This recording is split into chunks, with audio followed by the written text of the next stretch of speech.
எல்லாத்தையும் மேல இருக்கிற பாத்துக்குவாரு, மேல இருக்கிற பாத்துருவாரு அப்படின்னு. இன்னைக்கு கால திரு அமித்ஷா இங்க வந்துட்டார், உங்க ஊருக்கு தான் இங்க வந்துட்டு அப்புறம் காரைக்கால் போனார். அமித்ஷா பெரிய கெட்டிக்காரப்பா, அவர் இருக்கிற நமக்கு ஒரு பையன் கிடையாது, ஒரு பிரச்சனை கிடையாது. சரி, அவர் என்ன செய்வார்? ஊர் ஊரா தொண்டை தண்ணி வந்து அவரும் பாரத பிரதமரும் வந்து அவ்வளவுதான் பிரச்சாரம் பண்றாங்க. நீங்க என்ன செய்ய போறீங்க? அந்த கேள்வி பதில் விடும்ல. அப்ப அவர்கள் வந்து ஒரு முகமாக இருந்து கட்சியை வளர்க்கறதுக்கு, நாட்டை காப்பாற்றுறதுக்கான வேலையில பண்ணிட்டு இருக்காங்க. நீங்கள் அவர்களுடைய கைகளும் கால்களுமாக இருந்து தமிழ்நாடு முழுக்க நடந்து அவர்கள் பெறக்கூடிய, அவர்களுடைய விரும்பக்கூடிய வாக்குகளை, அந்த பெறக்கூடிய எண்ணங்களை அதை நிறைவேற்றுக்கு நீங்க முயற்சி பண்ணணும். அது இல்லாம மேல இருக்க பார்த்தா மேல இருக்க எப்படி பார்ப்போம், எவ்வளவு பார்க்க முடியும்? அது யோசிக்கணும். ஒரு லிமிட் இருக்குல்ல எல்லாத்துக்குமே. ஒரு அளவுக்கு நல்லா பாத்துக்குங்க. பாரத பிரதமர் நரேந்திர மோடியால நீங்க என்ன செய்ய முடியுமோ அதை ஆம்பிளிஃபை தான் பண்ண முடியும். அக்கா, தம்பி, சகோதரர் எல்லாருமே ரொம்ப வருத்தப்பட்டாங்க. மீடியா வந்து சப்போர்ட்டே இல்ல, மீடியா சப்போர்ட்டே இல்ல.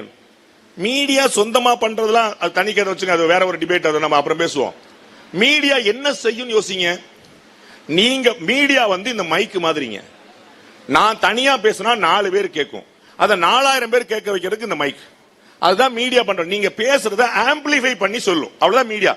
நீங்க பேசினா தானே. நீங்க எதுவுமே பேசாம இருந்து மீடியா வந்து உங்களை சப்போர்ட் பண்ணு சொன்னா, மீடியா அடிச்ச போது யார் போனீங்க? மீடியா அடி வாங்குச்சு, நியூஸ் தமிழ்ல வந்து அடி வாங்கினாங்க, யார் போனீங்க? அப்ப நான் ஒரு ட்வீட்டை போட்டு போயிருவீங்க. அப்ப வந்து யார் வருவாங்க கேள்வி. அப்ப யூ ஹேவ் டு ஆக்ட் அப்படிங்கிற ஞாபகம்.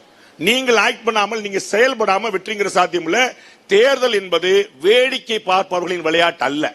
எப்படி அகில இந்திய அளவில் பாஜக தேர்தலில் மாஸ்டரோ, அதற்கு சற்றும் சளைக்காமல் தமிழ்நாட்டில் திமுக தேர்தலில் மாஸ்டர் என்பதை உணருங்கள், புரிந்து கொள்ளுங்கள் தயவுசெய்து.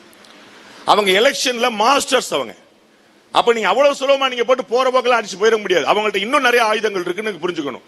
அப்ப ஒரு 20 லட்சம் ஓட்டு கூட தேவைப்படுது, ஒரு 5% ஓட்டு கூட தேவைப்படுது. ரொம்ப அதிகமா இல்ல. 234 தொகுதி, 20 லட்சம் ஓட்டு தேவைப்படுது. ஒரு தொகுதிக்கு 10,000 ஓட்டு கூட நீங்க செக்யூர் பண்ண முடிஞ்சதுன்னு உங்களுக்கான வாய்ப்புகள் அதிகமா இருக்கு. ஒரு தொகுதிக்கு 10,000 ஓட்டு எக்ஸ்ட்ராவா கொஞ்சம் போக்கஸ் பண்ணி வேலை பார்க்கணும்.